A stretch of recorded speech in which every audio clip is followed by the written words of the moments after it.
In the Wabash Valley, the arts community is thriving. It might be music from a rock band or a symphony orchestra, the work of painters, sculptors, or dancers. People who live here certainly support all kinds of artistic endeavors. So when News 10's photojournalist John Tim found a local poet who has published a new book of poetry, he wanted to tell you all about this artist in rhyme.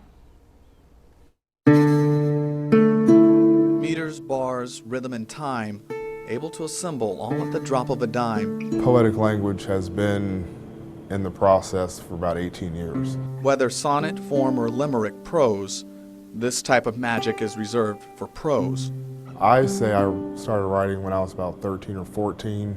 My mother says I was writing a lot earlier than that. When I was young, apparently I would ask for a piece of paper and a pen because I said I heard words in my head.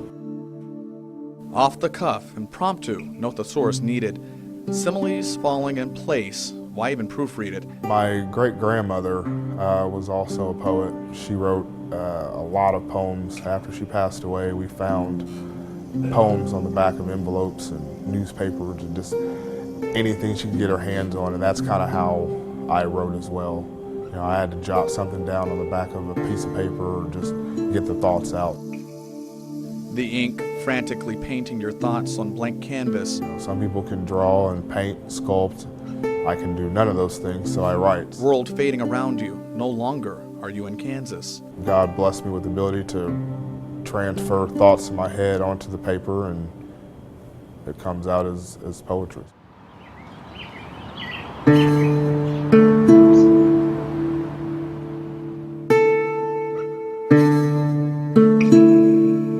My pen is an extension of me. The two can't be divided. Writing burns deep in my soul. Never have I tried to hide it. Some of these poems are written when I was in high school. Some I've written recently.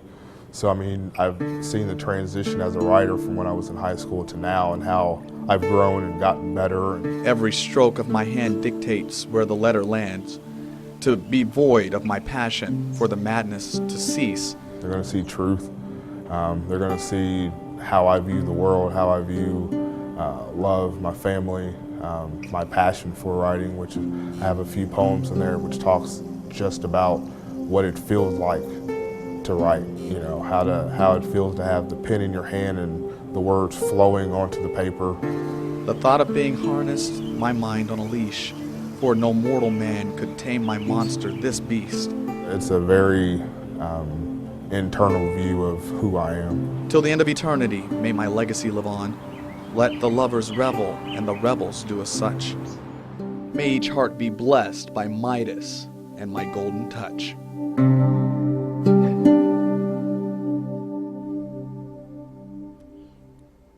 Very nice. That was the work of our Emmy Award-winning photojournalist John Tim, of course, the voice of Rondrell Moore.